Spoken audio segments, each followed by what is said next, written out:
There we go.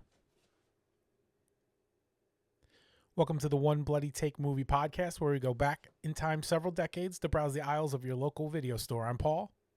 And I'm Russ. And today we broke out the rabbit ears so we could watch the 1975 made-for-TV movie Trilogy of Terror. So get your popcorn and snow caps ready while we give you our bloody take. This we watched was Trilogy of Terror. It is directed by Dan Curtis, who dabbles in the horror on TV world quite a bit. I think his highlight, besides this, of course, is Dark Shadows. Yes. I don't know if you've watched it in the past, but that was one of those amazing soap operas that was good enough that guys could watch it too, because it was about vampires.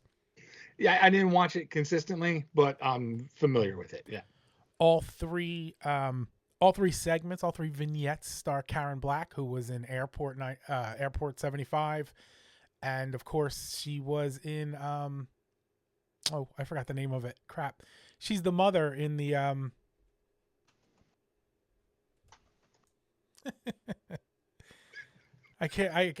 give me 1 second. What's it about? It's with oh my god.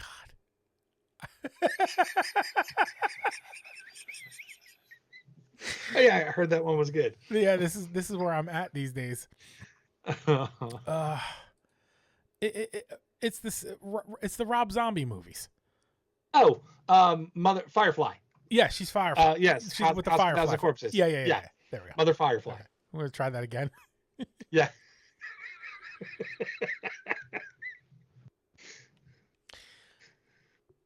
All three pieces, all three vignettes star Karen Black, who was in Airport 75 and Burnt Offerings, and of course the House of 1,000 Corpses more recently as the mother of the Firefly family.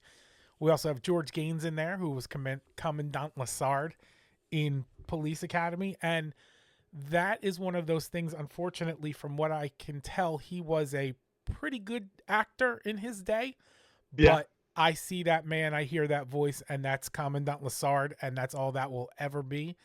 And I guess it's unfortunate for him, but it's a lot like what happened with Leslie Nielsen, that he was quite the skilled actor until he took his comedic turn, and then then you go back and watch the stuff where he was a serious actor, and you're confused by it. You're waiting for the punchlines.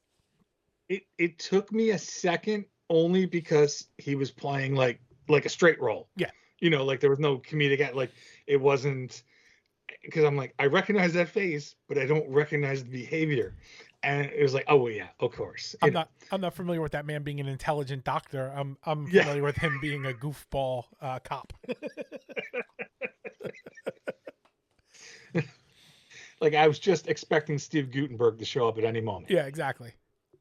So this is we've done this sort of thing before, but this is a made for TV movie. So they're working under a certain set of restrictions that are not normally imposed upon our horror directors. And I think they did pretty well under the circumstances. It's always kind of fascinating to me what could be on the air in prime time in 1975 versus what I do not think could be on the air in prime time these days. But then again, there's all these like police procedurals and stuff where you see dead bodies and blood and all that stuff. Right. So maybe it's on the news. Yeah.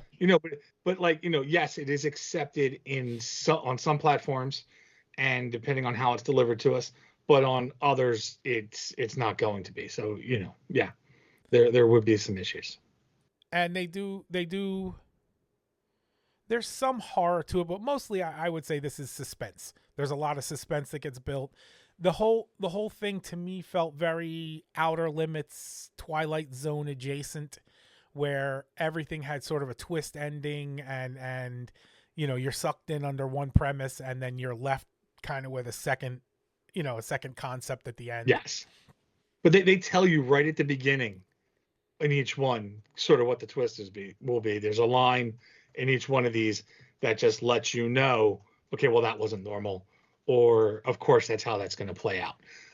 So while they did it, always wanted to hide what was going to happen for at least a little bit, less so in Amelia.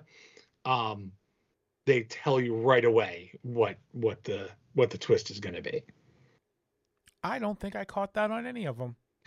Well, in Julie, when they're sitting out, just calling all the dogs girls, with the opposite way, calling all the girls dogs for some reason, because I guess that's what guys did then. Uh, he goes, I just had a thought implanted in my head. Like he acts to that the idea that was just placed in his head, Okay. he doesn't understand how it got It there. just popped in. Yes. And then we're talking about in Millicent, I can't say that word. Millicent. Millicent, thank you. Millicent and And Therese. Therese, when she's talking about watching the video, like, oh, and I watched old videos to see how my sister behaved. Everyone was in the video except herself. So it's like she's saying, I'm watching all the whole home movies. She should be part of it. The dog was part of it. Right. She should be there too. And then Amelia was the most obvious. Do not take this chain off. Oh, okay. Chain's coming off. Yeah, that one was flat out.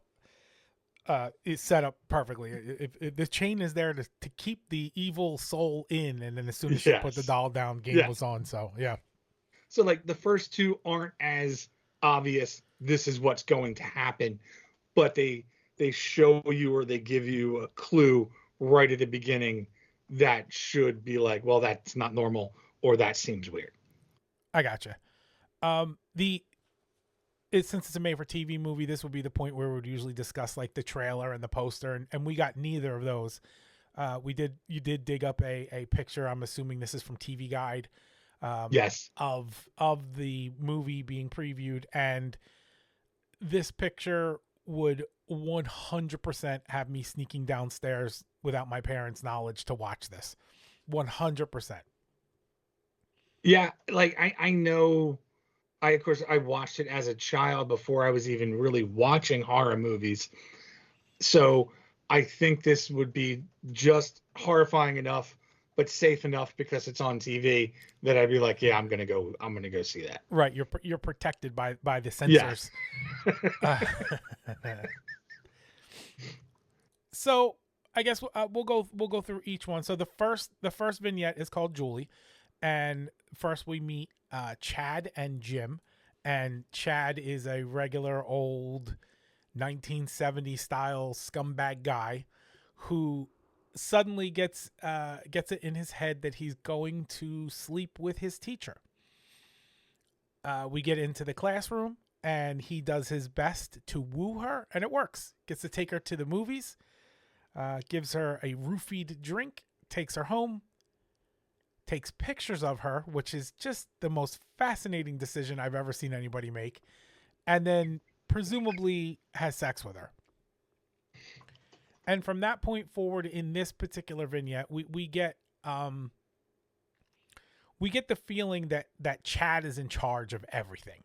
Chad is slipping her notes. Chad is telling her what to do basically under the threat of blackmail of letting those pictures of her get out. Now,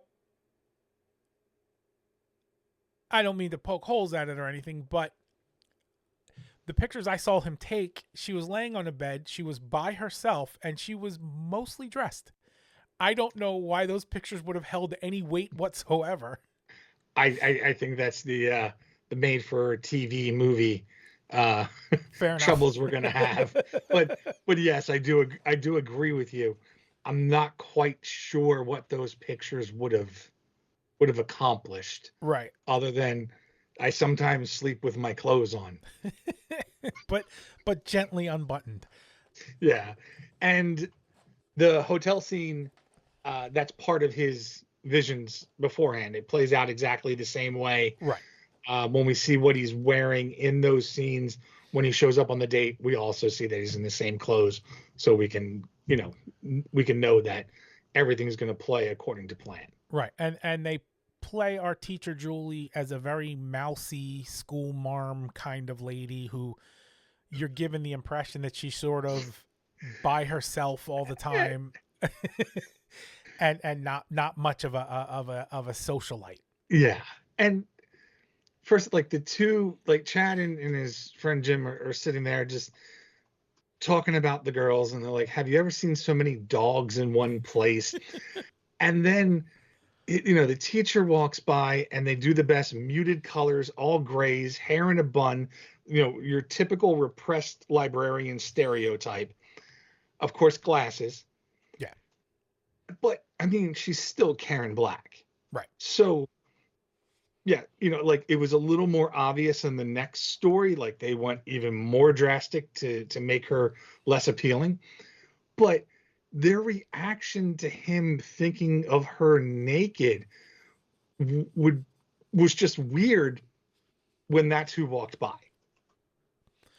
I think that goes to what you're saying, which is they're kind of feeding you the plot line as it goes, because you're right, because he's looking at all these college girls and they're not doing anything for him, and all of a sudden this lady, who obviously she's not ugly, I'm not saying that, but she's They did. she's dressed like a Quaker, and she's got Chad's engine revving at the highest gear. So that's another part of what we get in the twist ending as to why Chad felt the way he felt. Yeah. The affair, I guess you want to call it an affair, I don't know. The affair goes on for a little while. I think they said like 6 weeks. And then we see Chad and Julie meet up for another one of their meetups. And Julie seems to be very compliant to Chad. Chad turns on the music and sits down. Julie goes and fetches him a drink. Julie seems to have been, I don't want to say beaten, but Julie seems to have been defeated. She's been defeated, and she is under Chad's control. She hands Chad the drink, and this is where we get our twist. Julie explains that she's now bored with everything. And it's a problem because she looks him dead in the eye and she says, "I'm not scared. I'm not concerned. I'm just bored." And right at that moment, it's the moment from A Bronx Tale where he locks the door and locks the bikers in. Right at that moment, you could see their souls fly out of their bodies. Chad knew there was big problems coming at this point, and Julie explains that this is kind of her gig. She makes guys lust after her, and then she has fun with them for a while, and then apparently she gives them a glass of scotch filled with poison and watches them die. And the line that she delivers at the end is just cold. He says, "What, you drugged me?" "No, I killed you." Like, yes, just with no emotion whatsoever, just the coldest line. Because earlier, Chad drugged her, so she's flipping the script, and just like you said, during this whole time, she's pretending to be meek, but all of a sudden, like I said, that switch is flipped, and she is coming from a place of strength, and you 100% know who's in control. Yeah. From that moment on. Yep. So I thought they did a very good job with that. Yeah, and this one, again, it's mostly suspense. You're interested. You're sucked into why Julie's okay with this seems weird, and then why Julie sticks with it also seems a little odd. And then you find out at the end, she goes to Chad. She gives Chad a heart attack with whatever she gave him. She explains that to him. She said, first you're going to get, you're going to get sick, and then you're just going to have a cardiac event. And then she takes him back to his photo lab and sets the photo lab on fire. And then we see her the next day sitting on her bed weeping over the newspaper announcing his death. And her roommate, who obviously doesn't know her very well, is kind of consoling her and comforting her, like, you really he was a good student and you're gonna miss him. And she's crying, "I'm gonna miss him so much. He was my best student." Yeah. And as soon as she leaves, the roommate leaves, you see her making a clipping of the newspaper article, and she's got a whole scrapbook of the people that she's killed, and she's keeping track of them, which I like. I like the organizational skills that she has. even though the article for Chad was way bigger than the space available, I would have started on a fresh page. Yeah, the headline went over the And then margins. then the column came all the way down after the picture that was going to be hanging off.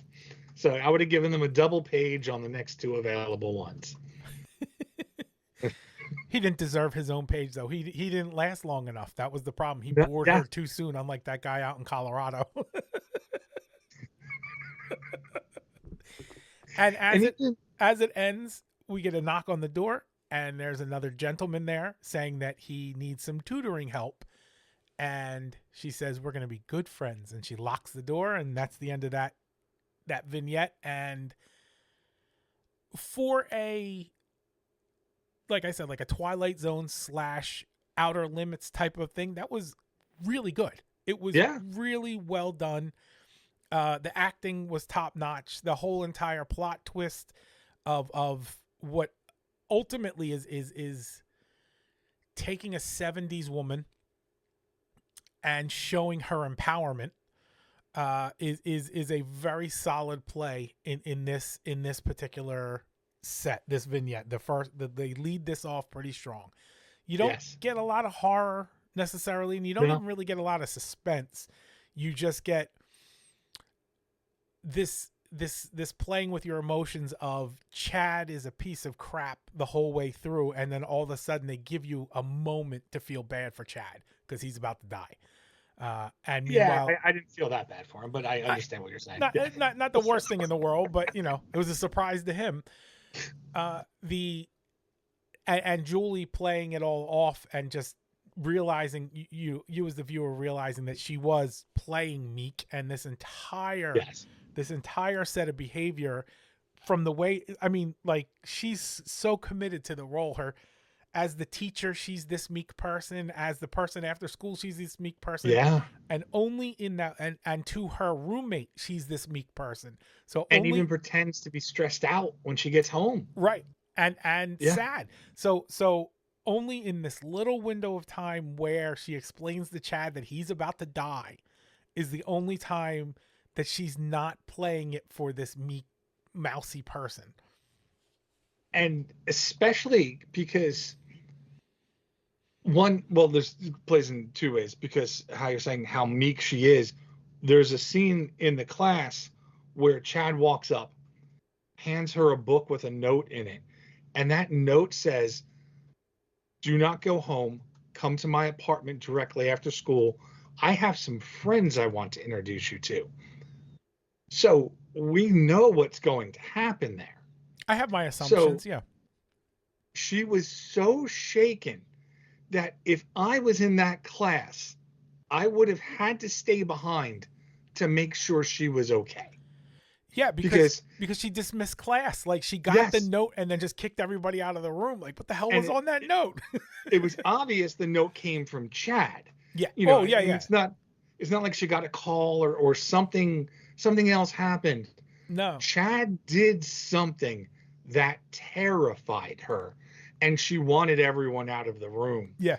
So that is how much she's playing into this role. But then I question, she's bored. She's bored that he brazenly gave her this note where people could see, and the note says, "Hey, I've got 5 of my friends, and we're all going to have fun when you come back." So I don't know what it is that she is looking for beyond this that's not going to be boring her. So it's got to be some wild shit. So that's a fair point. I also think the boredom was probably real. I'm not saying it wasn't, but part of Chad signing his death warrant was being so brazenly public in that moment. Yeah. Right? Like had he not been that stupid, that glaringly stupid, perhaps he would have been alive a little bit longer. But the minute he since she was really the one controlling the boundaries to begin with, the minute he basically compromised her cover, he had to be dealt with, and he had to be taken. Yes. He had to be taken out.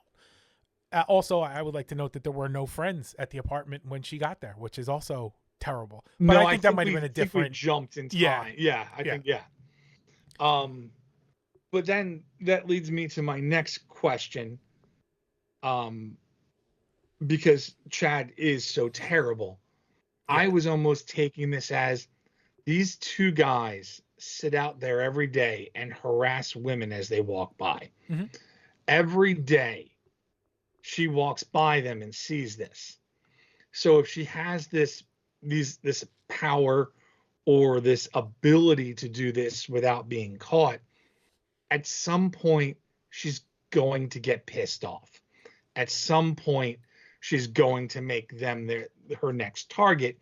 So I'm viewing this as she's almost going around and doing the other girls a favor by taking men like this out. She's looking for predators. Yes, but then that guy at the end is like, "Hey, I need help with lit." Right. Looking, it says you tutor. So then I'm wondering, did he just happen, pull the tab and show up at the address, or does he not even need help with lit? And she walked by him earlier and put a thought in his head that he does need help with lit because she does have some sort of psychic ability. That's so I didn't think that was the case. In my mind, that wasn't the case until I read something somewhere that they insinuate that she puts the thoughts in his head psychically. I assumed Yeah. it was more like the way that you can kind of coax a person subconsciously into certain decisions. Like, did you ever see the movie Focus with Will Smith? Well, there's a scene in there. Um, There's a scene in there no, where I don't think so. there's a scene in there where somebody has to look through um, a set of binoculars and pick a player out off the football field, and he's betting secretly which player they're going to pick, and they pick number 65, and he's right, and they're like, "How did you know?" And they show you all these different things that were happening throughout the day where that person kept seeing the number 65 on purpose, and so subconsciously they were being Right. programmed into it, and it wasn't like, psychic, supernatural or anything. It was just you're being coaxed into this decision and you don't realize it because I'm craftily doing this to you. Right. No, I But get that. but then I read it Um, and they were like, she's psychic. Like, okay. All right. I It's simpler. I took this because of there's some really quick shots that we see of we see some shots of Chad with envisioning her on the bed, Right. and then we see him walk into the hotel room. So I thought it was almost her saying, this is where you're going to take me, and this is what you're going to do to me." She was laying the whole So plan out. yes, and Okay. she even says something like, "I've been telling you what to do." Yeah. But yes, I mean, I think it's a little bit of both. Uh, where just general suggestions and then implantations of thoughts and visions. Right. So that's the end of that one. I mean, we know Chad dies. We assume that the boy at the end is going to die, and we know that her clip art book had at least two other people named in there. So she's got at least There were three people. there was three other people. Yeah, Okay. two on the left and then one on the right, and then Oh, one okay. was from Denver, Okay. which is the one she mentioned. Right. The one who was more exciting than the rest of them because he wasn't stupid. Yes. So that was really good. And then we moved to story number 2, Millicent and Therese. In this one, Karen Black stretches her range by playing two different people. We get Millicent, who again is our prude, our mousy woman, and then we get Therese, who is more feminine forward in comparison to Millicent. Millicent was like a sexually repressed church lady, Yeah. almost. Yeah. And with like the doily frills on her collar and around her cuffs. And I don't know whether it was makeup or she chapped her lips on purpose, but they went like out of their way to like lighten her, even to make her look sickly with the makeup. So I thought they did a really good job of giving us this stark contrast of images between the two girls. Yeah, they're giving you really these two twins who've gone in separate directions in their lives. Um, we start this scene out, and we kind of get that voiceover kind of dealy, and we hear Millicent talking. There was a funeral for her father. She's all by herself in the house while Therese is out cavorting with one of the men that she met at the funeral. Like, we're really hammering home that Therese is quite the whore. So Millicent has taken the time to bring out some old family films and reminisce. She said even at 12, Therese was already using her feminine wiles on the men. So Millicent really doesn't like Therese at all. No. And it seems to revolve around her desires and her, reveling in her desires. There's a knock at the door, which interrupts her sort of reminiscing period, and we have Mr. Anwar who stops over, and that's Commandant, right? Mr. Anwar?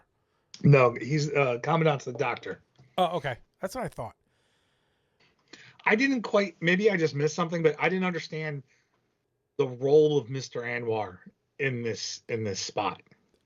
Of the three stories that we get, this was the most convoluted. This story, I understood the twist, but the story leading up to the twist was it felt. The other two stories are pretty linear: A, B, C, twist, and this one felt like they had a whole other story they wanted to tell to get you here, and we just never got that story. Yeah, it's really just kind of repeating the same actions. My sister's a whore. Hi, I'm the sister who's a whore. My sister's a whore. Hi, I'm the sister who's a whore. Right. Like, with nothing really advancing the plot until the very end. Right.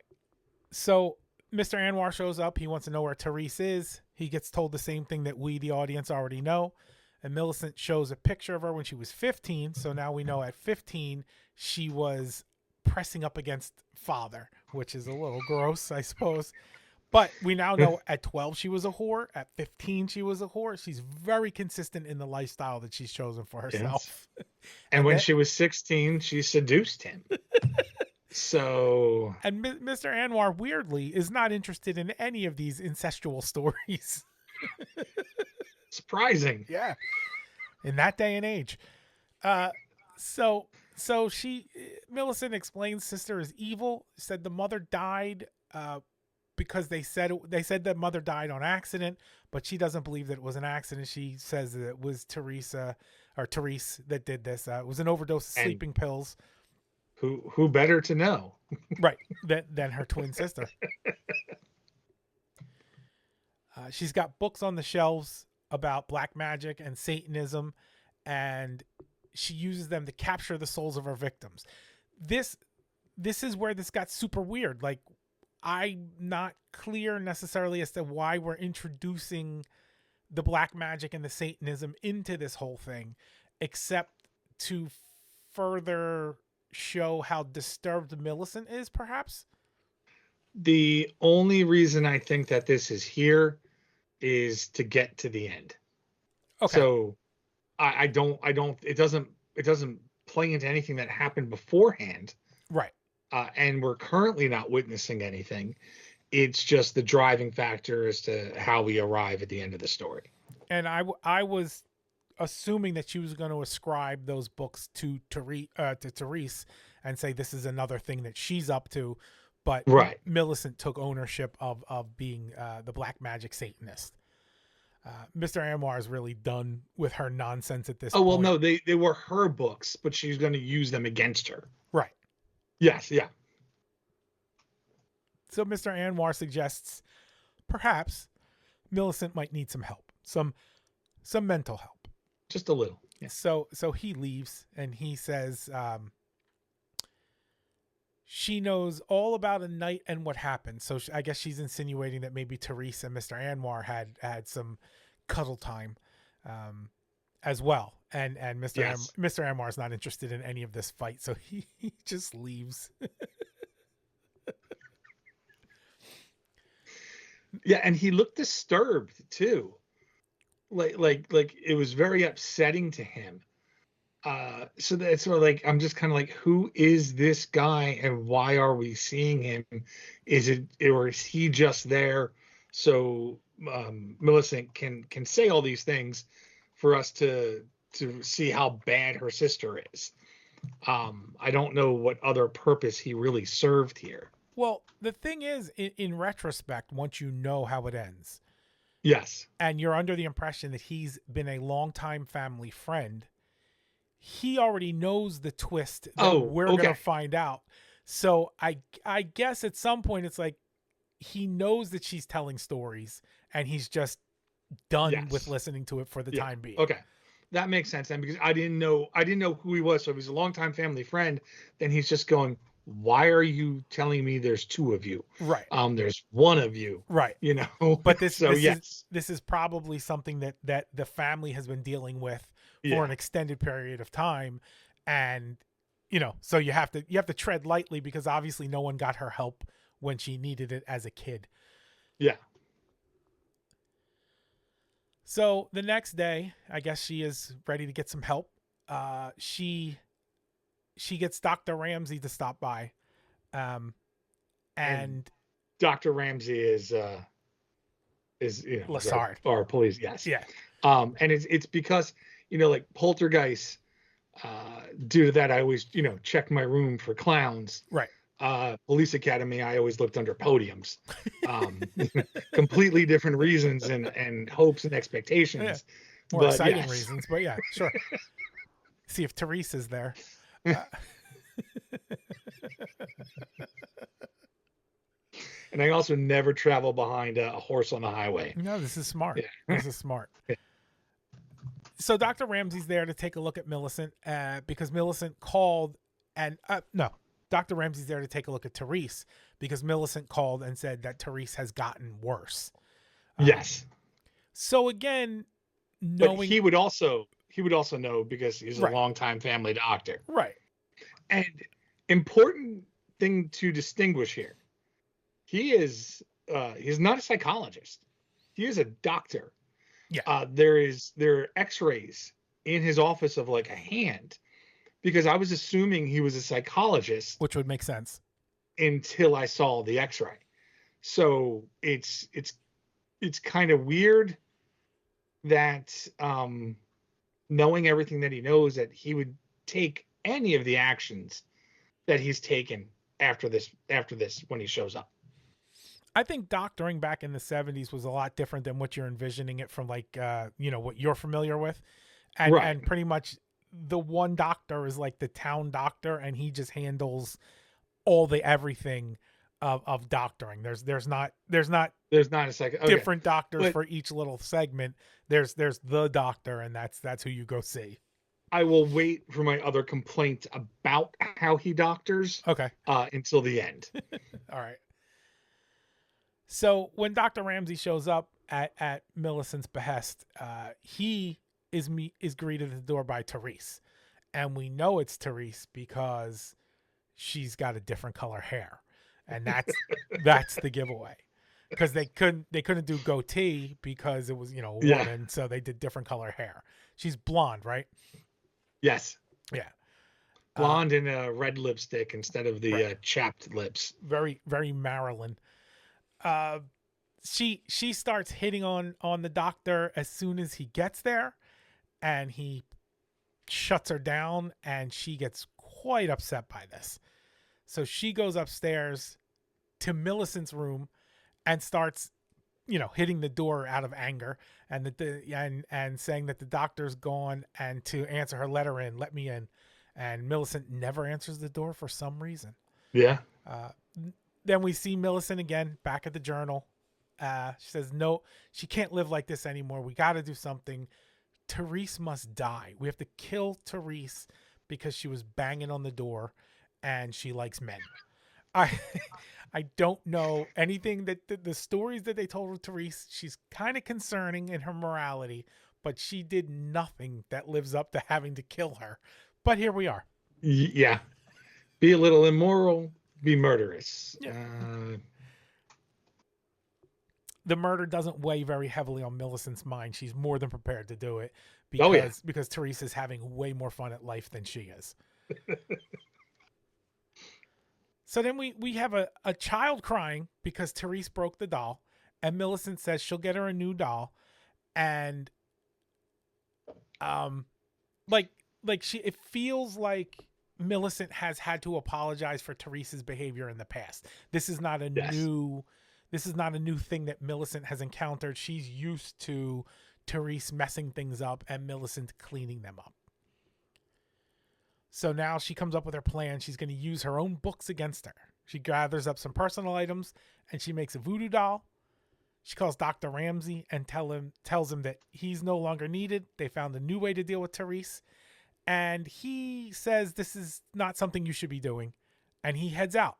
So on the plus side of this particular story, it seems like everybody else is aware of Therese and Millicent, and they're behaving accordingly to what they already know that we don't know yet. Right. So Dr. Ramsey shows up to check in on things. He finds Therese in her room, lying on the floor. And there's a voodoo doll with a pin through the heart. And he calls in to report the death. The ambulance comes and they start to wheel her out. He says, stop. He says he's the family physician and he knew her quite well. And he takes a handkerchief and moves it across her lips. And he said her name was Therese Millicent Larimore. So he pulls the wig off and we find out that it was Millicent the whole time. And he says this is the most advanced case of multiple personality disorder that he's ever seen. This one was just weird for the sake of being weird, it felt. I didn't think we needed the extra piece of the reveal where he takes the wig off. We knew what was happening there. We knew. That was not secretive. I think the reveal was when he said that her full name was Therese Millicent Lamore. And yes. Go, oh, okay. I see what was happening there. We didn't also need the wig. In The Dark Knight, Robin didn't have to get dressed up as Robin for us to know it was Robin. Right. After they called him Robin. Yeah, that was the giveaway. So, yeah. We can figure it out. Yeah. So this was my least favorite of the three stories. Yeah. It was okay. It was smart of them to put it in the middle. Because we were all amped up from the first story, which was really good. And then we're going to get to the third story, which all the advertisements and pictures, that's the one you're waiting for because you're waiting for the doll. We get a dead Therese, we get a dead father and a dead mother, and that's all we get in this one. Yeah. And we only get Therese dying during the story. So yes. Of the three stories, this was okay, but definitely for me the least memorable because when I was watching this again, I didn't remember this. So that's how I knew it was the least memorable. I didn't either. I remembered the other two, and I'm going through this one. I'm going, maybe I skipped. I did not remember the first one. I only remember the third one. So that I was kind of just, watching that for the first time again. I remembered the third one when they got to the ending. And I was like, oh, okay, I remember this. I didn't remember it along the way. I remembered her being on the phone. I remembered, her holding the doll. I remember how the doll attacked. I remembered a lot of it for not knowing what it was, only that I remembered it. But with before we really get into that, my biggest complaint with the second one was, and like you said, we're probably assuming this is a smaller town. Yeah. So when the doctor says this is the most advanced case of multiple personality disorder that he's ever seen, most towns don't even have one case of multiple personality disorder. So, but I also would imagine he'd have to do some studying. But again, if he's a medical doctor, not a psychologist, he's really not even touching on that. So that's a statement in itself that doesn't make a lot of sense any way we look at it. And then if we're just going to accept that and say this town is full of them, And this is he's seen so many. After, well, I guess it could be full of them with only one person. Right. But The census says that there's 400 people here, but I only see 200. What's going on? And one speaks perfect Russian. Um, the issue here is she just went through a very traumatic event. Yeah. The loss of her father. Sure. And especially because there seemed to be this love-hate relationship with him where part of her loved him too much and the other one seemed like would always wanted more of his attention because the other one was taking the attention away from her. So, and I would imagine like this has been long known that this is how she's acting, and I kind of got the feeling it was under control. Before the father's death, I feel like Millicent was the only one that was making daily appearances. I feel like Therese comes out when there's problems. At the stress, she's yes. released by the stress. So, if just lost the father, and now twin sisters showing up, why are we just leaving her alone instead of taking her in for evaluation, getting her more help? If this is the worst case you've ever seen, and it's flaring up right now, we shouldn't just be going, oh, well, I showed up and then she got mad at me, so I went home. Like, it just didn't seem realistic how he handled the situation to me. And, even though, again, medicine's different back then, the house call was $5. Today, you'd have to mortgage your house to pay for the house call. But, it just didn't seem right. I hear you. I don't necessarily disagree with that since the doctor seems to be so intimately familiar with the case. Yes. That he should be seeing these symptoms and these signs that would tell him at the very least, I guess in that point in time, sedate her. Sedate her and let her ride out the death of her father kind of in a Xanax zone. Yeah. And especially with Therese must die. Yeah. You got to call the police. Yeah. She is Therese. Right. Yeah.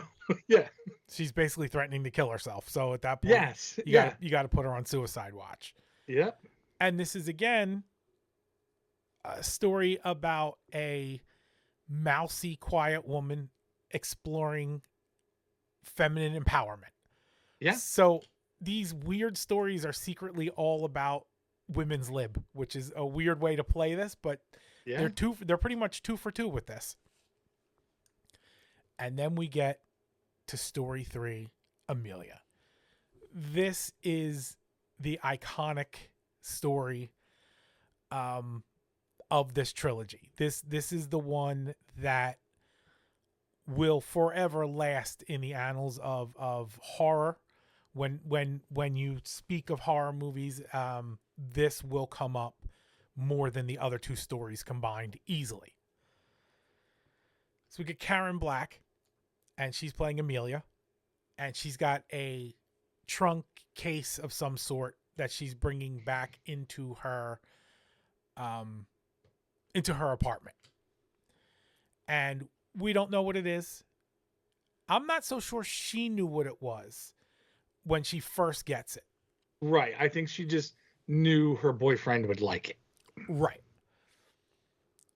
And we get this doll, this like super stereotypical really racist, like not on the border of racist. It's a pretty racist description of a warrior carrying a spear with giant, long, sharp teeth, long black hair, and just beyond that, just pretty much skin and bones with some markings to make him look like a hunter. Yes. In the box, there's a piece of paper that just says "He who kills."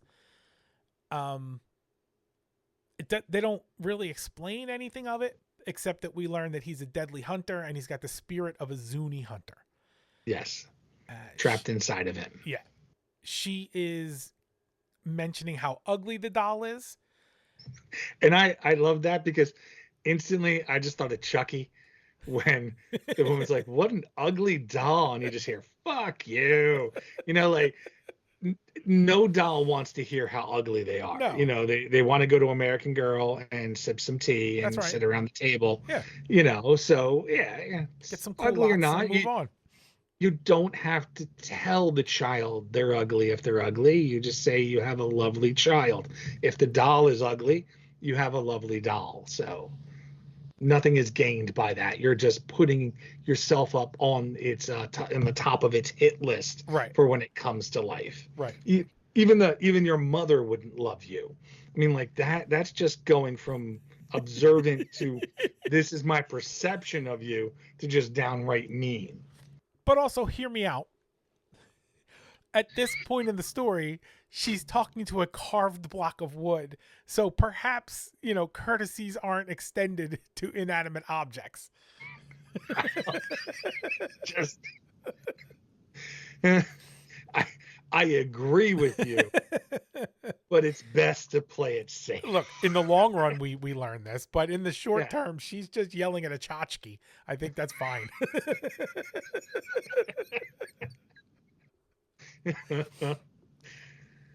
so so she puts the doll down and she goes to call her mom, which seems like an arduous task. But also, I'm very familiar with these conversations with my mom. There's a whole lot of you don't hear the mom in the show, but you can hear the mom. You're always abandoning me. You always leave me alone. You don't care about me. And just I was just there on Wednesday, Mom. Relax. It's Friday. I was just there on Wednesday. I'm at your house now. You're right. You're always breaking your plans with me. I never had plans with you. I didn't say I was coming over tonight. I was just letting you know why I'm not going to answer the phone. And so after this exhausting exchange, she hangs up. And this is when we learn, while she's on the phone, we learn that she buys the doll for her boyfriend because he's an anthropologist. He teaches anthropology, and she thinks that he will enjoy the doll. Usually in these sorts of movies, scenarios, we get to know where she purchased it from, and like some real suspect person sold it to her. But we don't like Gremlins. Right, exactly. Yeah. But we don't get any of that here. We get this feeling that like she just went somewhere and bought this. Like there's a store that sells Zuni Hunters, and she went to go pick one up for him. Mine's 1 in 72. Yeah, and I did like how they set this scene up when she's talking to her mother. They start very far away, and the camera just keeps getting closer and closer and closer until we're right up in her face. So it made the room feel lonely, and then it made it feel very personable. So it's almost like now we're feeling how alone and frustrated she really is, just with that little interaction on the phone and with the camera work. Yeah, and also it somehow gave you the understanding of how big the apartment was, but also how little bit of space there was for her to operate in, right? Which becomes relevant. But first, we have to learn that there's a chain around the doll that must stay around the doll to keep the Zuni spirit from escaping. And they don't necessarily qualify what that means, but we'll find out. And I just want to go on record, like, I don't believe in ghosts. I mean, not to say that there aren't other things there, but ghosts as we know them, I don't ever expect to turn the corner and see a ghost and feel I'm going to have to run. But at the same time, I'm not stupid. So we'll get there. If there's anything that I see that's like, this thing that looks like it could kill me is going to come to life and kill me. If that chain falls down, I know that's not true. but I'm still going to get some duct tape and I am going to wrap that sucker up so there is no possible way that that chain is going to fall off, and then I will have some peace of mind. You don't necessarily believe in it, but you're going to take the time to respect the mythology. Yes. Yeah. Yes. No, Yeah, I gotcha.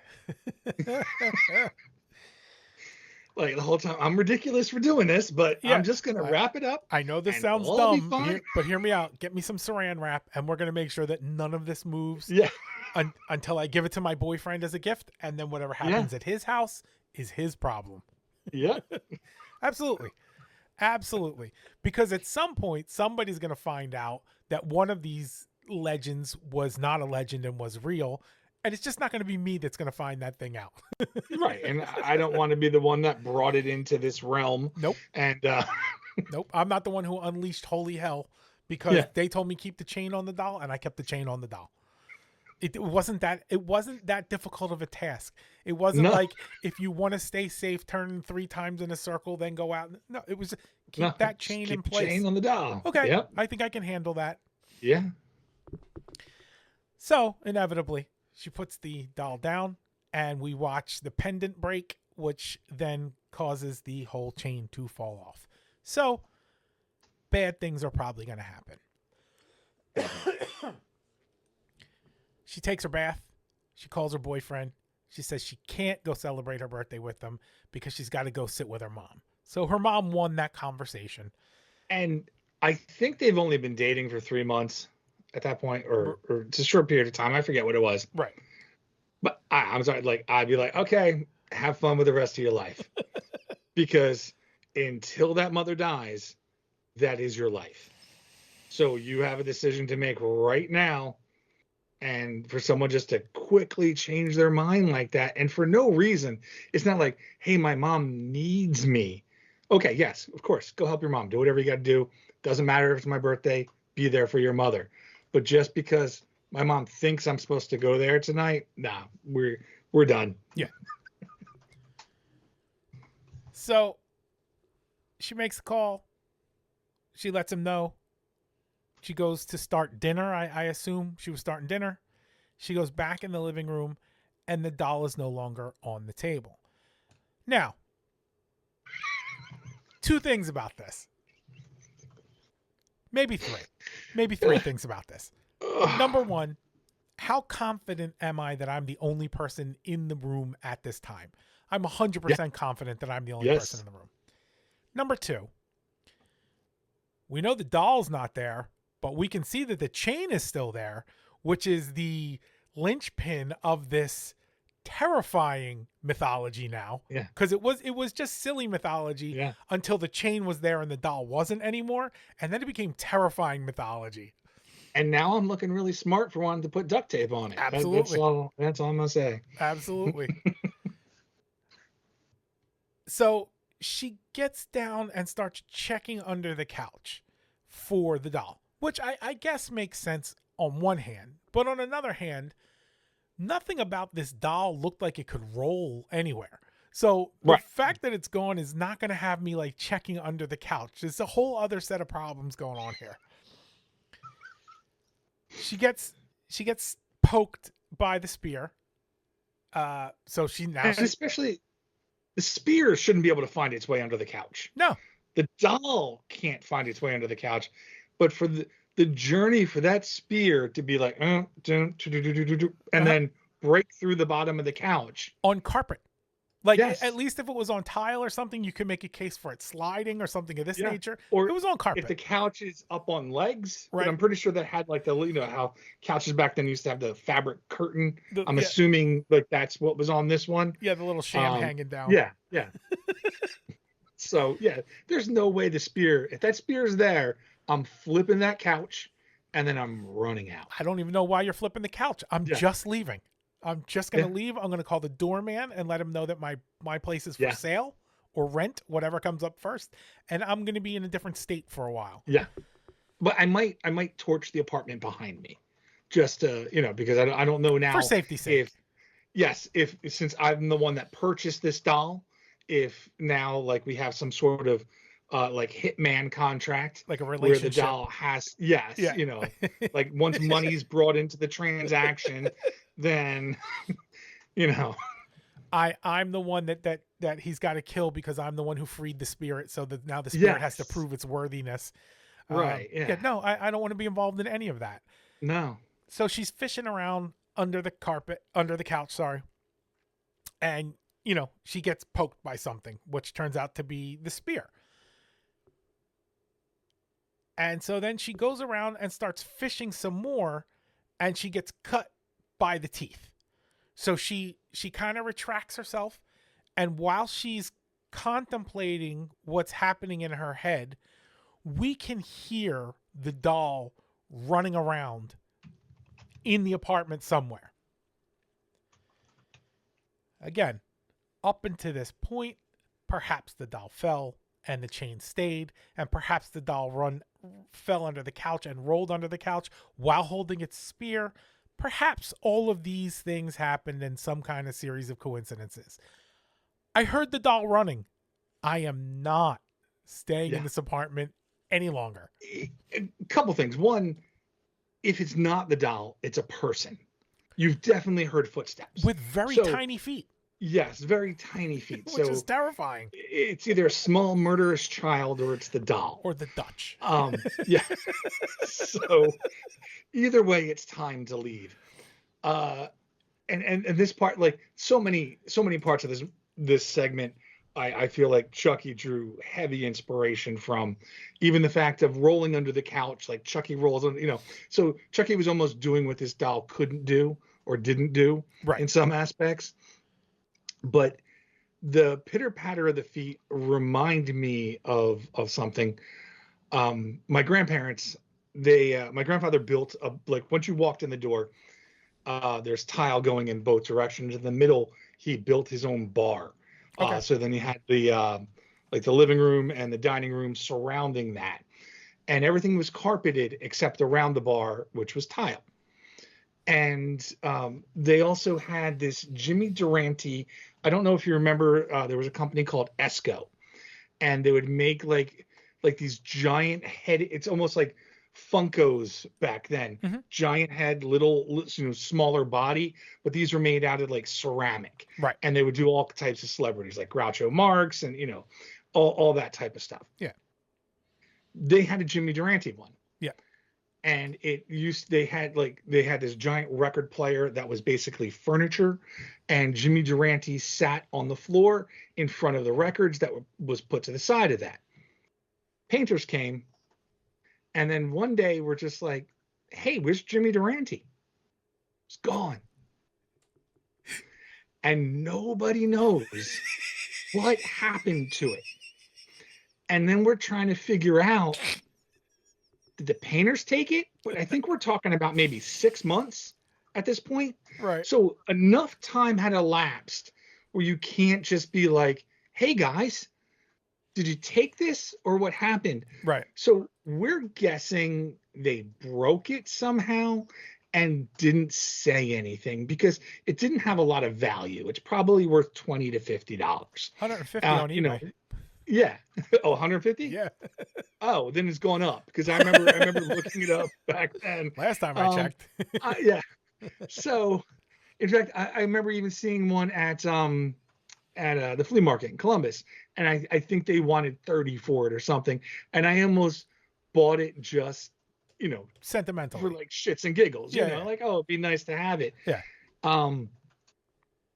But I would tell my family that, be like, if you listen really quietly, we can hear the soft footsteps of the ceramic Jimmy Durante statue going across the tile as he's hiding behind the bar. You can hear his nose tapping against the tiles. Yeah.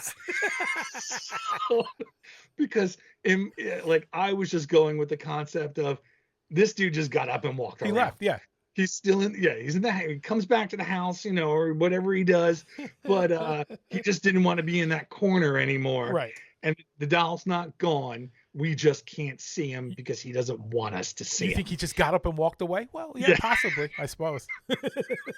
It's, other than we're almost positive they broke it. But still, like I like to think that he's still walking around the house. The thing at this point in this episode, though, that really, I'm going to say, troubled me the most of all the things that troubled me in this part. So you have this doll. It's this Zuni Warrior doll. You have these Fetish doll for whatever. I didn't understand that, but you have these instructions that say keep the chain on, otherwise the spirit gets loose. You know the chain's not there anymore. You know the doll is not anywhere in a reasonable vicinity of where it should be.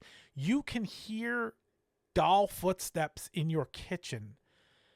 And she just seems to be clowning around like she's looking for a 3-year-old who's hiding in her apartment. And for the life of me, I do not understand what she was thinking at this point. Like, sometimes in the middle of the night, the ice maker drops ice in a bucket and depending on how much ice was in there in the first place, I might hear it and it might wake me up. So I'll grab my baseball bat and timidly walk down the steps just to make sure that it's the ice maker that I'm pretty sure it is. Now, ice makers don't happen to be supernatural, and I'm expecting the ice maker to drop ice. This lady has a doll running around her house, and she's like, "Here, buddy, where you at?" Yeah. What the hell? I almost think she deserved what she got at that point. Yeah. Now, it's odd behavior because, again, and I understand. I feel like this all elapses in 7 minutes. Yeah. From the time she realizes the doll's alive to the end. So she hasn't had time to think of a plan or anything like that. So Understood. I'll cut her a little slack. Yeah, and it's a scary situation. So understood. Yes. However, you don't dig yourself further into the house. Right. And it's a lot to accept within those 7 minutes that you're just going to be like, well, obviously the doll's come to life. Yeah. So it's what they said would happen. That means someone's in your apartment. Right. So by making a bunch of noise and giving out your location, I mean, it's not like there's a lot of places she can be, but you're just telling the intruder exactly where you are. So either way, you're screwing yourself over. Yes. By not just leaving or hiding or, and she does try to arm herself at one point. So it's not like, but again, like she always seems to be, 2 steps behind as to where she needs to be. Yeah. She goes to get a knife and then kind of like decides against it.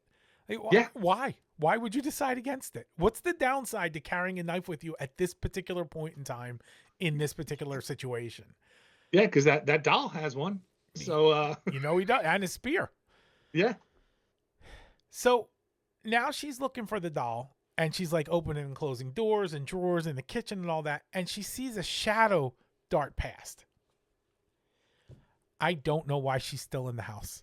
I would have run off the set, and it's just a movie. I would have run off the set like, no, we're good, guys. We're playing with things we shouldn't be playing with. Yeah. So then she's walking around the living room looking, and she says, wooden dolls don't just move about. Why are you coming to that conclusion now? We are way into this for you to now come to that conclusion. Then what is moving? Right. Something is. And where's the doll? Yes, and where's the doll? So. And just as she comments on this, one of the lights goes out. So she goes to turn it back on, which...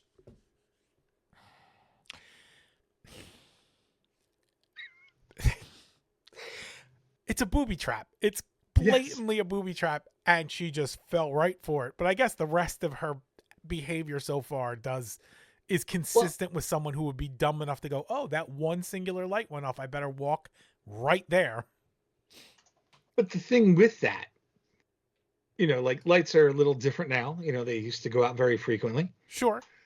So she should be accustomed to a light bulb burning out. Right. So if your lamp just goes off on its own, this is before, we could, motion detectors, before any of that. Right.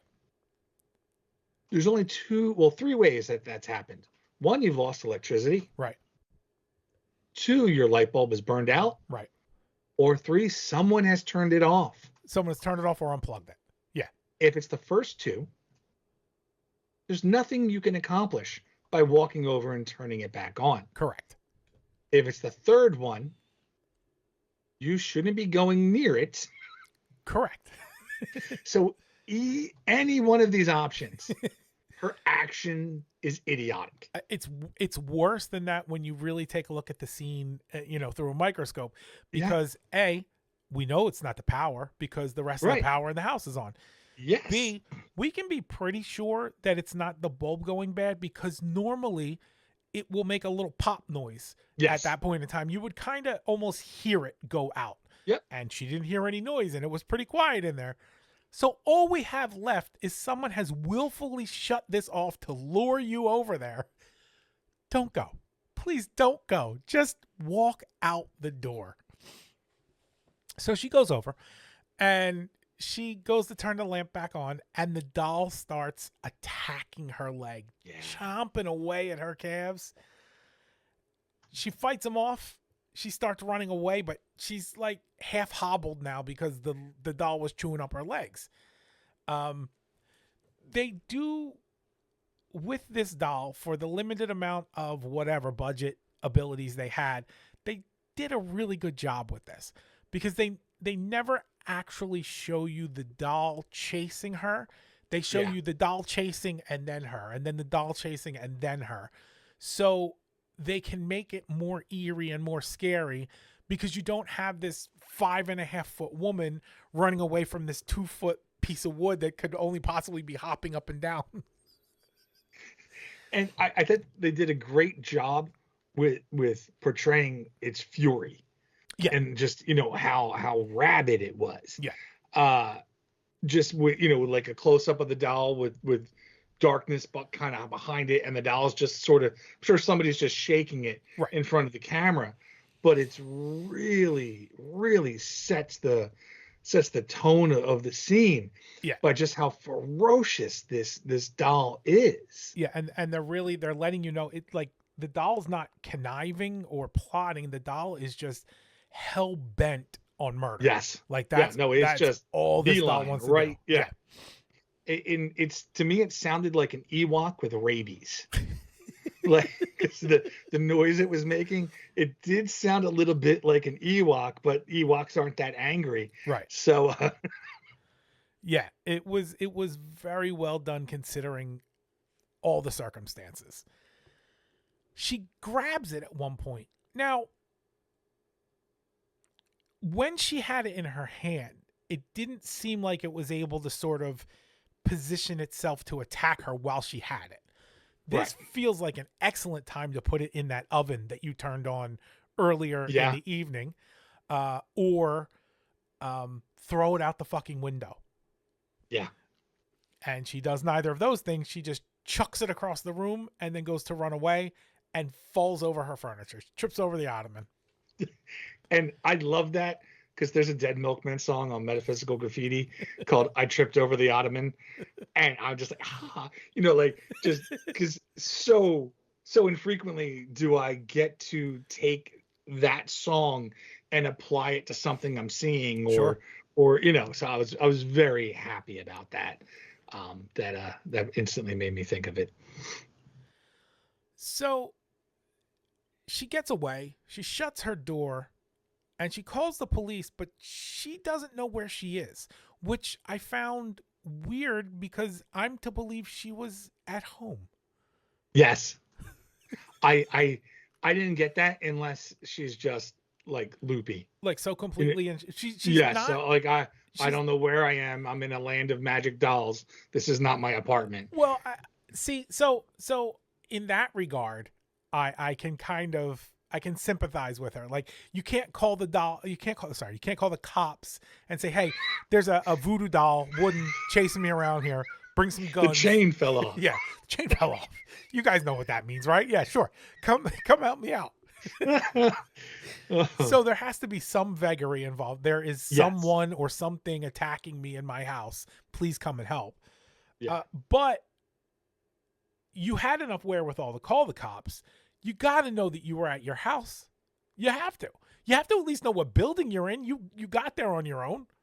The only thing I can think of is that you might be questioned. You might be like, if she doesn't call the cops, we're going to be yelling the whole time at the screen, call the police, call Yeah. the police. Why aren't you calling the police? Call the doorman. Call So, somebody. yes, call somebody. Call your mom. But if she calls the cops, then the cops are going to arrive, and we can't arrive at that ending that we do. Right. So there has to be a reason why the cops won't come. So Fair enough. that's, I mean, it's, I don't think, I think that something else could have been done, but yeah, I think that's why she doesn't know where she lives. Could have had the Zuni cut the wire. I mean, there's a lot of Yes. ways you could have Well, gone. that happens in part 2. In Trilogy of Terror 2, Yeah. he cuts the phone wire. Yeah. So we know he's capable of it or learned it at some point. Right. So the cops are a no-go. Meanwhile, while she's in the room, we see the knife darting in and out from under the door, which I found hilarious, only to be topped by the fact that the doll then opened the doorknob. Now, Yeah. we didn't have the benefit of having the other tiny dolls like we did in Puppet Master that could bring a chair over for him. He just figured out how to get up to the doorknob, turn it, and open the door.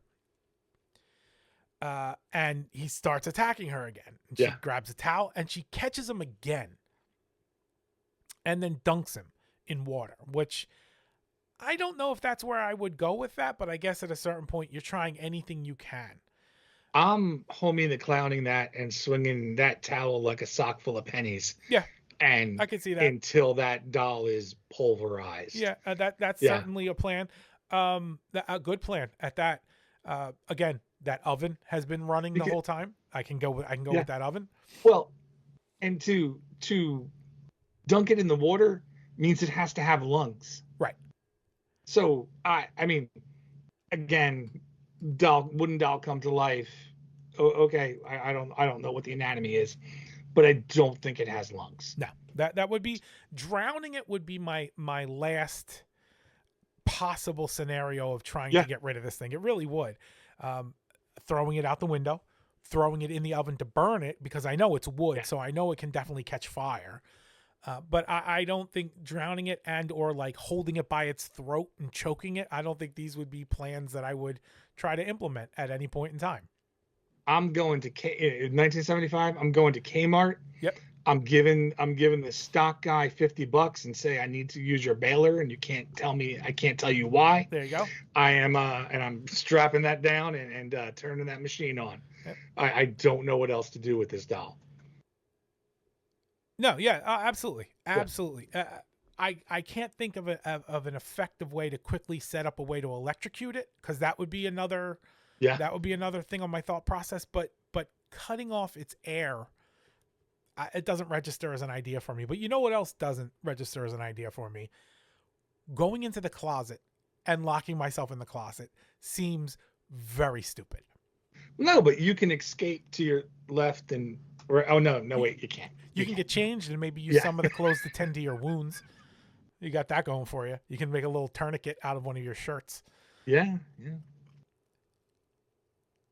She opens the closet door and she's got a suitcase open and she traps it in the suitcase. Now, I didn't see this happen, but I assume it did. Did she lock the suitcase? It felt like it for a moment there. She trapped it and then just kind of like threw the suitcase down, which seems again very stupid. Yeah, I don't remember. I'm assuming she did. Otherwise, it would have pushed its way out. Right. Maybe they just fix. Like we don't need to see her lock it, but we know it's locked. I don't know. That didn't stand out to me, so I can't remember. So at this point, she throws the suitcase down and kind of like stands from afar watching the suitcase. Right.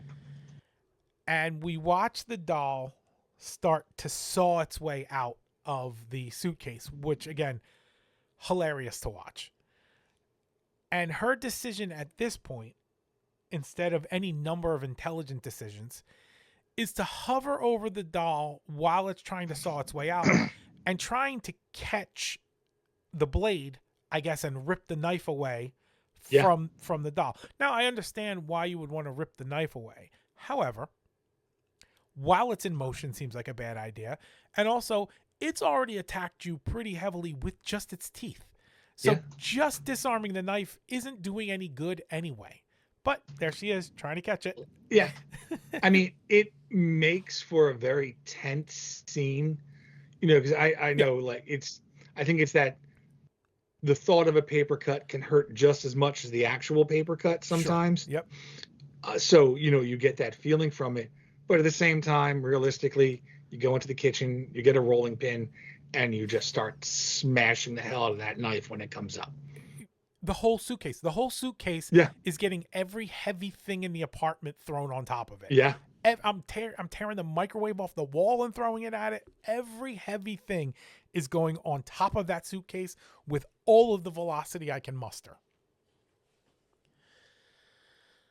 He escapes from the suitcase, but she gets the knife. She gets the knife and she opens the suitcase and it jumps out and it's still got teeth. So it starts biting her arm.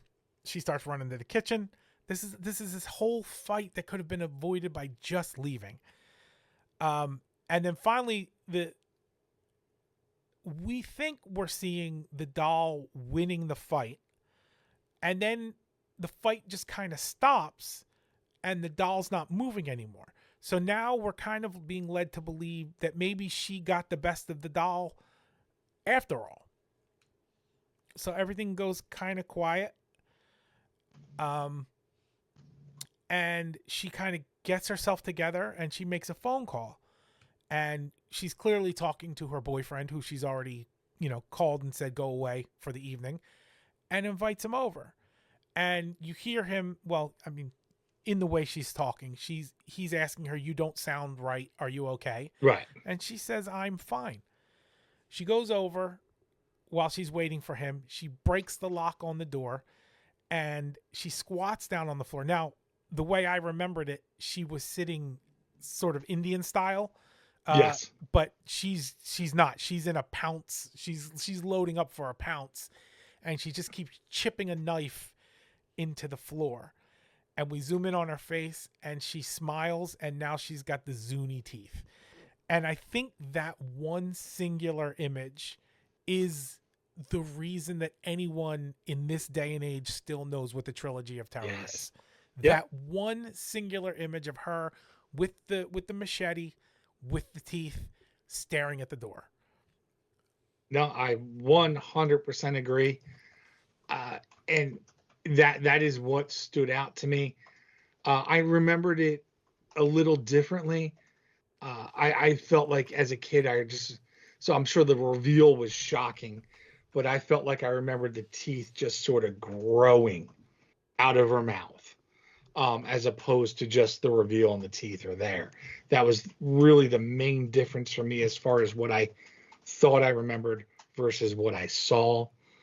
And I will say, like, when I got to the third story before I watched it again, I was a little hesitant just because I had such a specific set of memories with this.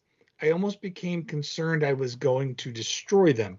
Like, it wasn't going to be, like you something that scared you in 1981 or whenever, Right. even though this came out in 85, this played in 75, this was played a lot, that I'd watch it and just be like, oh, well, that doesn't hold up. Yeah. It's like something that's a perfect example of that for me is Star Blazers, where I loved that show when I was a kid. Sure. It was the best thing ever. And when I rewatched it, it didn't have the same draw to me. Now, I'm not saying that's everyone's experience, but I don't know why, but it just hit differently when I tried to watch it again. And I don't know, just some sort of excitement was missing that I had when I watched it. And I feared that was what was going to happen with this. But it didn't. I was very, very happy at the end. It almost confirmed everything I remembered, but in just slightly off ways. So, first and foremost, Star Blazers is still amazing, and Oh, I I'm don't not. I don't want to hear another Yeah. word about it. Now, I still as I still love it because of how much I loved it. It just seems so much slower. oh, it's very slow. Oh, it's Yes. so very Right. slow. I'm not saying it's bad by any stretch of the imagination. It's still good, but how I remembered the show was different. It was no Battle of the Planets. No. Yeah. There was not action in every episode. No. Yes. Uh, But that's what I remember. I just remember yeah. like the Argo just flying around and shooting everything, like Right. that's my memory was as fast paced. No. It was a long Yeah. arcing story. So Yes. I get what you're saying, because there are some things that I'll go back and I'll look at and I'll say, okay, today this wouldn't affect me at all, but I can certainly see how 6-year-old me would have been freaked out by Right. this. And then there's other things I see and I'm like, 6-year-old me was an idiot. Why did 6-year-old me even get concerned with this at all? That image that we talked about stuck in my head Yes. for a long time. And for the longest time in a, because of our age, in a real pre-internet world, I spent a lot of time chasing that down, trying to figure out where did I see this image that is locked into my brain. And then it popped up on Terror in the Isles, I think it was a documentary about horror movies. And like, they just show little short clips of all these different horror Right. movies, but they didn't necessarily tell you what you were watching in those clips. Like, I knew when Halloween was on there because you saw Michael Myers' mask, things like that. Right. That clip was in that thing too, and they didn't tell you where it was from. And I had convinced myself, because if you look at the cover, it actually makes a little bit of sense. I had convinced myself that it was from this movie called Ghoulies, which was about these little ghouls that ran around and they had crazy teeth. And even if you look at the cover, it's one of them like popping up out of the I toilet. love Ghoulies. Yeah. Yeah. Yeah. So I convinced myself it's Ghoulies. I watched Ghoulies like 5 or 6 times waiting for this scene to come up. And not only does the person not show up in this at all, that scene never comes up either. Yeah.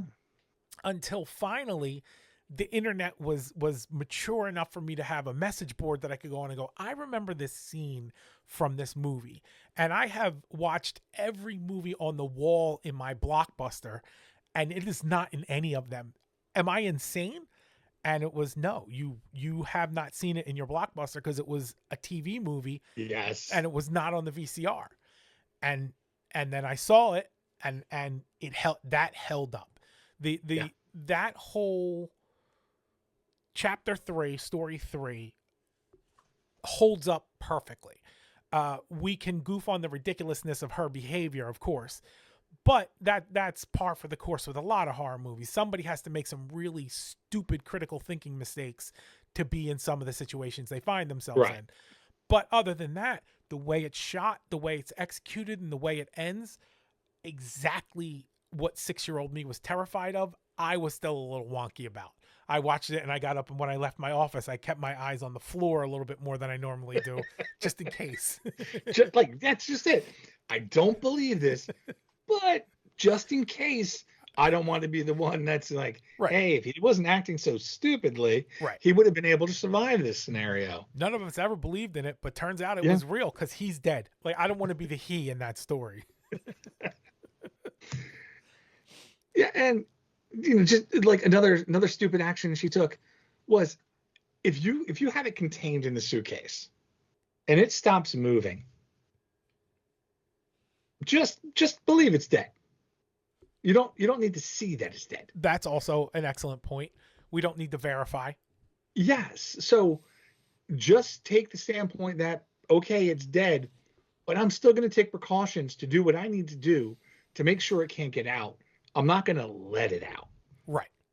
So, that was something else that bothered me that I don't think was a rational choice. Yeah. She was not really full of game plan when this whole thing went down.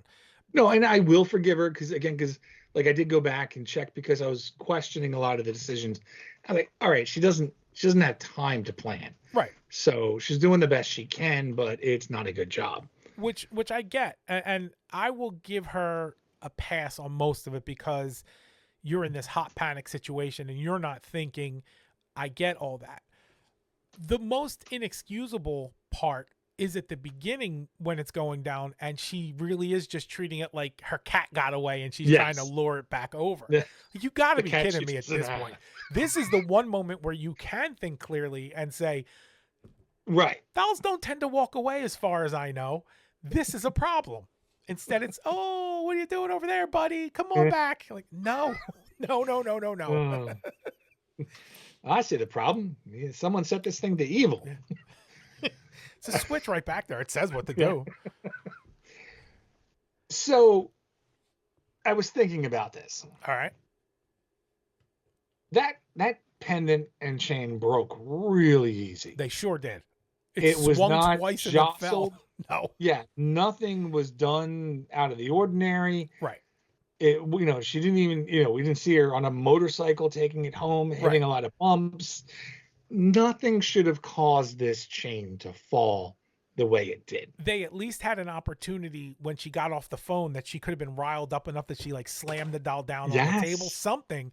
But no, she set it down nicely. The pendant swung and fell, like the most fragile pendant ever. So then that got me thinking, this is basically coming with like a legal disclosure. Like, by opening this doll, you agree not to sue us based on the following, like side effects may include death. Yes. Because they're telling you it's going to happen. Mm-hmm.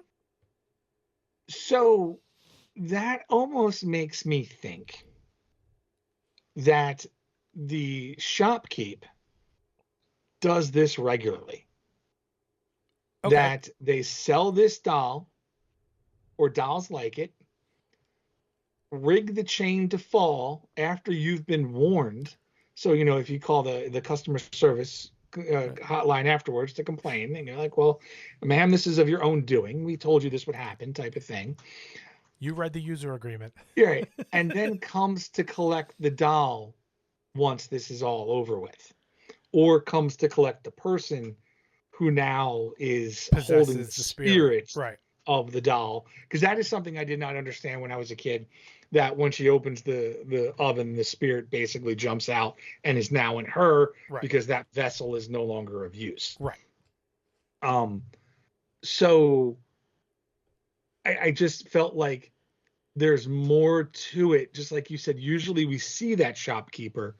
In this case, we don't. But I believe that shopkeeper is going to come back and take this doll and repeat this process. And what really solidified that for me is I thought this, and then I watched the second one today. And I feel like the dolls learned, because in this one, she used the phone. In the second one, the phone line was cut. So the dolls learned that, okay, this is a way you can possibly go for help. I need to get to this before you know how much shit you're in. Because at the end of the day, this doll possesses the spirit of a Zuni Warrior, which I'm led to believe is probably ancient, would be my guess. So all of this technology that the doll shouldn't know how to turn off a lamp. Doll shouldn't know how to cut a phone wire. The doll shouldn't know any of this, but it does. And that's because it's been doing this over and over and over again and learning. And then that even made me think of, it's just like Puppet Master. This doll is possessing a soul and doing its master's bidding, and the master would be the owner of the shop. And for whatever reason, the owner of the shop wants this to happen. So I like where you're headed with this, and I think it works real nicely. The Zuni Warriors are from like New Mexico, so they were a tribe that was, we assume was wiped out by the white man, and this is their reparations, is unleashing these Zuni Warriors back into back into the public to one by one pick off perhaps the lineage people who were involved in the war in the first place. So I like it. I like that there's a whole thing there that they didn't want to get into on TV. Like they didn't feel like that was appropriate for 9 o'clock at night on TV after Happy Days.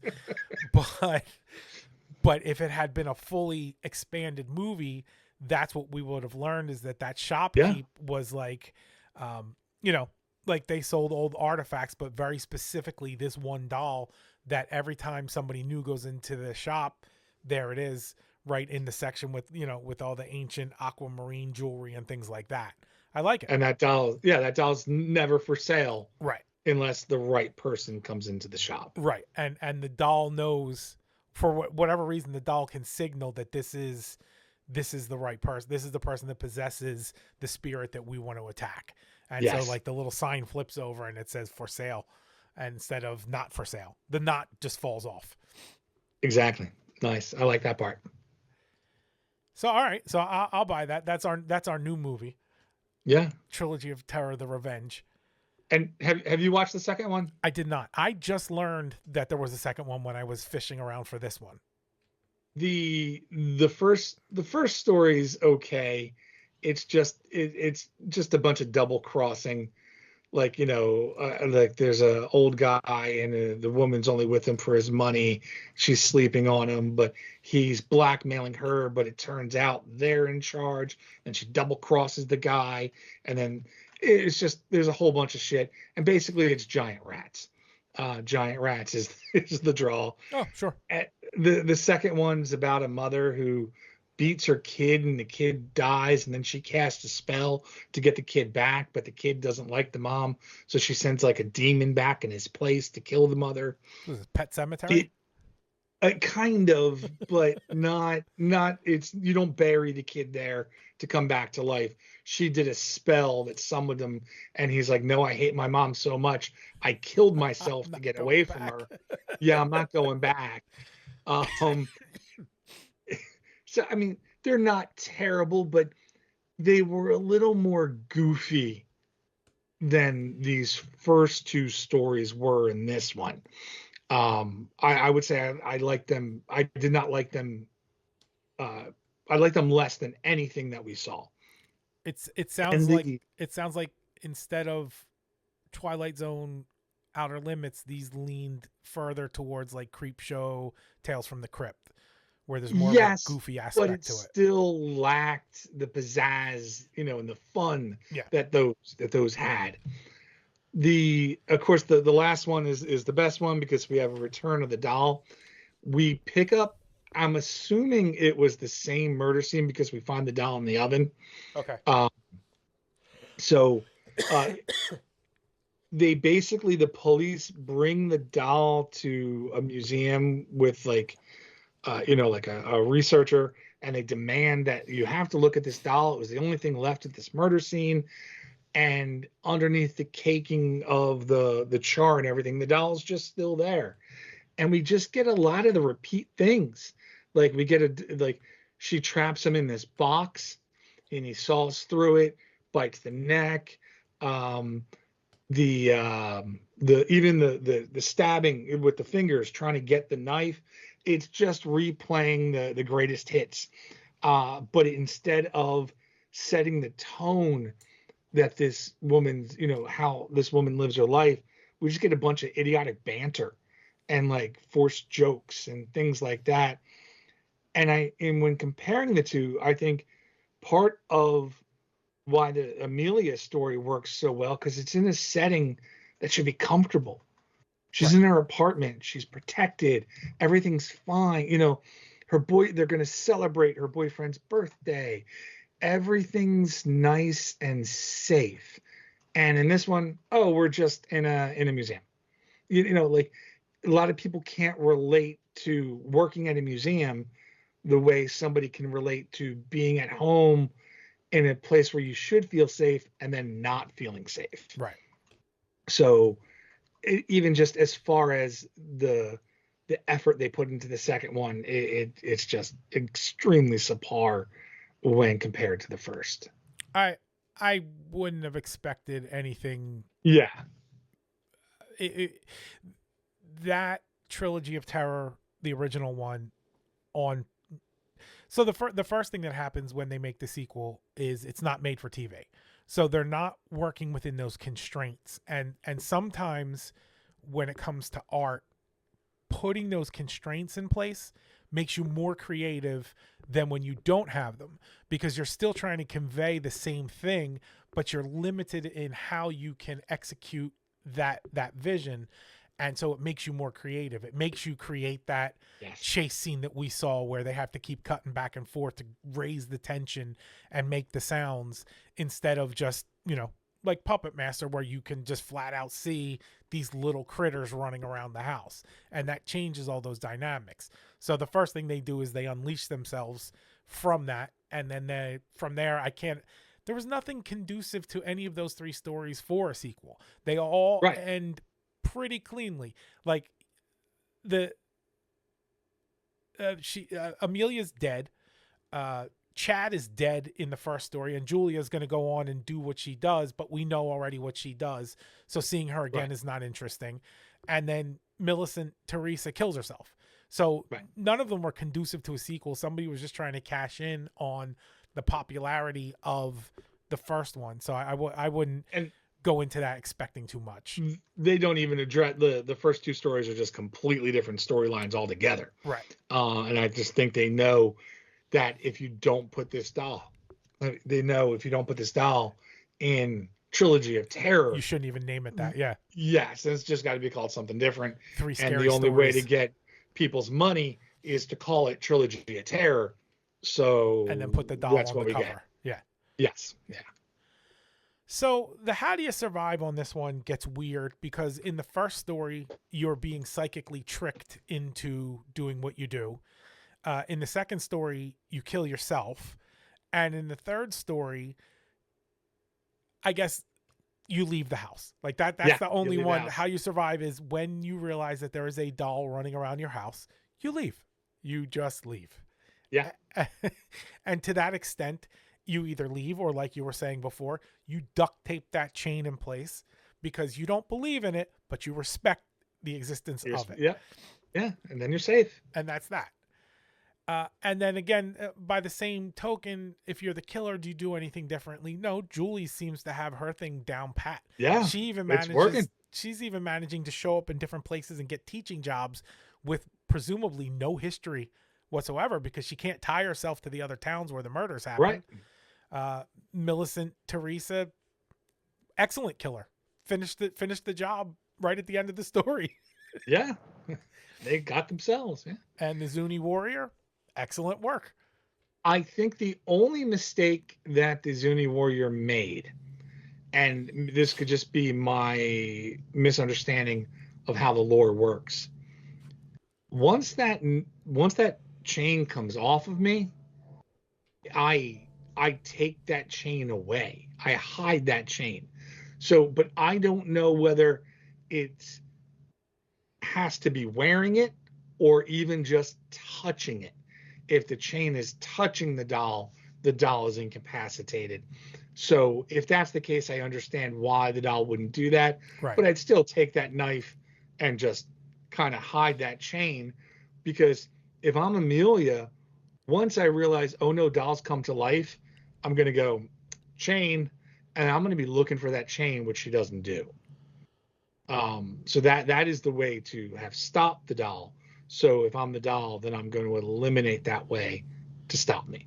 I could buy that, but because we don't have all the lore and all that stuff, right, we don't know the circumstances leading up to the chain. So we know that all of this is about unleashing the spirit. We know that the spirit can hop from a doll to a human. We know that once the spirit's in a human, it's going to continue to kill. We don't know, like you said, we don't know how the chain thing works. Is the chain kryptonite? If we just get it near enough, will it work? Or did someone have to summon the spirit into the doll and then put the chain around it as almost like a binding? In which case, that's not going to happen because Amelia doesn't know how to perform that ceremony.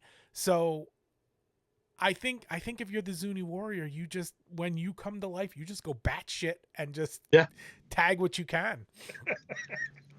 And I also believe it's like, I think you discussed it, it's not a planner. Right. It's just ferocious. Right. So yeah, that would make sense why it can't do that. But in the second one, it does take some actions to plan certain things, but in this one, not so much. So we'll do our final questions here. The obvious one: did they make what they set out to make? I would say yes. Yeah, I thought for what it was excellent. It was yeah. excellent. Uh, To make a movie that has such a lasting impact in our memories from when we were kids until now. Yeah, you made the movie you made the movie you set out to make, yeah. because it has that much power on people. And would you watch it again? Yeah, Yeah. 100% Yeah. would watch this again. Yep. I'm in. This is another one because it's made for TV. It's just tame enough to show my son as Yeah, I'm breaking him into horror movies because it's more suspense than horror. But this is definitely not the first time I've watched this, and it's not the 10th time I've watched this either. So I would certainly watch this again. The change we talked about what changes we would make, and it really just comes down to obvious behavioral decisions that any halfway intelligent person would make in the third story. And then in the first story, I don't know, it seems like Julie had a plan and executed her yeah. plan to perfection. The only thing I could think of, and I'm not even saying I want to do this, but I was just like, what could I do differently? And maybe when she kills Chad, we get some sort of shadow cast on the wall where we can see she's not human, or she reveals herself in some way, and it's like this shining bathroom tub scene where she is not the woman that she is projecting. Where it's just like, not only is she going around toying with these people, but then she also consumes them instead of having to like light them on fire. But I understand this is a made for TV movie, so maybe you don't do that. But that was the only other place I could see this kind of going, that they didn't take it, or something I thought might work instead. But it doesn't mean I want them to change what they did. I don't know. I kind of like her as a human who just bests other humans. Yes. That just has a better plan of attack than other Yeah. predictable, shitty humans. And I think by doing that too, we kind of take away from the power that she has as a human. But that's why, like, this was the only thing I could think of, Right. and I don't even necessarily know if I like it. Yeah, the only thing that might have been a good change, but it would have to involve a full movie instead of just 1/3 of a thing, is perhaps at some point Julie winds up luring in someone who didn't deserve it. And we can see her having to deal with like actually Yeah. emotion at that, like she has actual emotion at that point because she didn't, this person she finds out was the wrong person. It was the wrong twin. It was Millicent and not Therese. And Right. she was expecting Yeah. to get Therese. The Millicent and Therese one, that story, fine, whatever. And then the Amelia story, Yeah. I don't really change anything either. I think, I don't want to say it's perfect, but it's well done enough that speculating on what you would do differently isn't necessary. Right. Like, we're not cleaning anything up. We're not fixing Yeah. anything. Yeah. For the second one, I just kind of want to clean up how the doctor behaves a little bit. Yeah. But it's nothing. It's nothing major. It's it's fine as it is, and it's not. You're not going, I can't believe they made this decision, Right. or what were they thinking? This doesn't make sense. So you don't really have to change anything in that one either. All right. And so that Which I think is rare for most of the movies we have a little more complaints about. Well, yeah, Or especially the ones we suggestions. Yeah. purposely pick. We're almost looking for ones that have such magnificently huge plot holes that part of the fun is pointing out how probably simplistic it would be to Yeah. cover some of them, and they just didn't feel like putting the effort into it. Right. That's really what it comes down to. Yeah. You know. So, because truthfully, some of our corrections that we make are just rewriting a piece of the script. So it's not even like Yeah. it would take more budget or more anything more than Right. just going, if we just wrote these 6 words instead, it would Yes. change the entire dynamic. And they don't do it. No. They're too high. So that has been our bloody take on the Trilogy of Terror. You can send us your bloody take at all the socials. We're on Instagram, Facebook, Tumblr, Blue Sky, and Twitter. It's One Bloody Take. It's all one word. We're on TikTok at _bloody_take. You can find the podcast Spotify, Apple Podcasts, YouTube, Substack, anywhere you get your podcasts. Search out One Bloody Take. We put out a new episode every Wednesday. Join us next week when we discuss 1986's Chopping Mall. I'm Paul. And I'm Russ. And thanks for listening to our Bloody Take.